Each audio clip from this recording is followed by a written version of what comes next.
Hi, I'm Dr. Erica Bruner. I am a vet in Vermont that focuses on acupuncture and end of life care.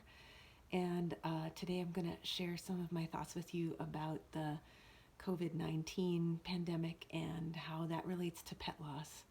I see a lot of similarities there. And for those of you guys that are dealing with facing the imminent loss of your pet and the whole coronavirus situation, my heart goes out to you because it's doubly stressful. And in both of these situations, we have so much stress because of all this uncertainty. We have no idea what's going to happen next. That's very true when we're facing pet loss. We're anticipating there might be some sudden crisis that throws everything out of whack. The other thing we're aware of is the limitation of resources, the limitation of time and money and psychic energy. And so we're worrying about how we're going to come up with those things when they are needed. And then the last thing is just, the fear of loss. We are sometimes, I think, a bit paralyzed by our anticipation of grief. It's almost like the fear of our loss can be harder to deal with than the loss itself. And when we have that grief, the fear that the grief is going to overwhelm us, we tend to push the grief away instead of feeling it. And it can be overwhelming at times. I have had losses in my life, and with a great loss, I have experienced kind of a numbness of mind. I think there's a self-protective mechanism in our brains that only lets us feel so much at a time because otherwise we might be overwhelmed. But having these experiences, I think, has led me to fear the overwhelm of grief, and it's a constant process for me to try to remember to open my heart. There's a concept in Daoist Chinese medicine about the heart. The proper functioning of the heart is to be empty. And from a Western perspective, when we hear this, it sounds so dismal and miserable. Like, I don't want an empty heart. That sounds like depression and awfulness.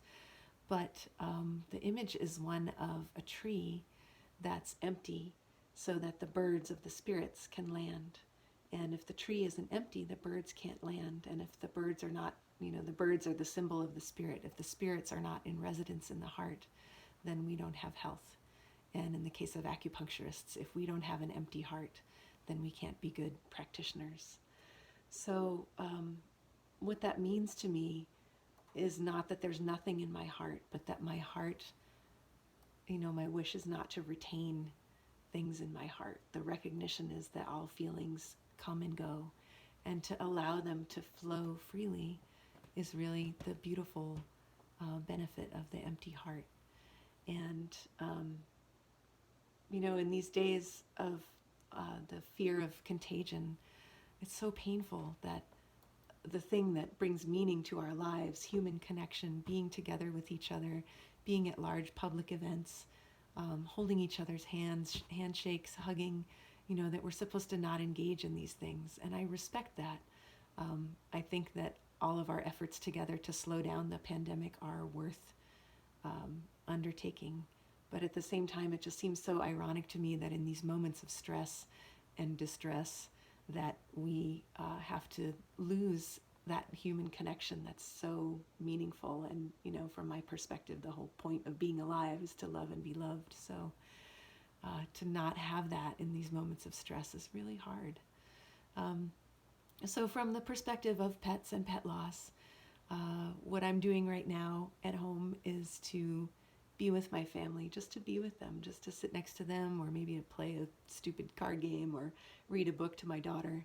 And with our pets, I would urge us to remember that right now, while we still have them, is really a wonderful time for us just to be with them. And sometimes we're afraid of doing that because we're afraid of being overwhelmed by the sadness that we're going to feel when we think about losing them.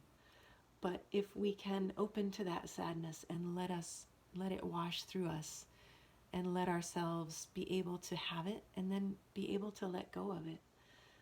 It will come back, but there are ways to be with our loved ones, to be with our pets and our family, and to experience that happiness of connection with them even in the face of anticipating that we're going to lose them, or in the case of this pandemic, maybe there's nobody that we are thinking we're immediately going to lose right now, but we're also looking at the loss of our way of life, at least for a while right now. So those are my thoughts. I'm glad that I can connect with you through the medium of social media. And there's no substitute, though, for the contact of a hand or a fuzzy ear. So take it where you can get it. All right, thanks. And if you have any thoughts or ideas for future episodes, please post them in the comments. And you can contact me through my website at heartofvermontvet.com. Take care.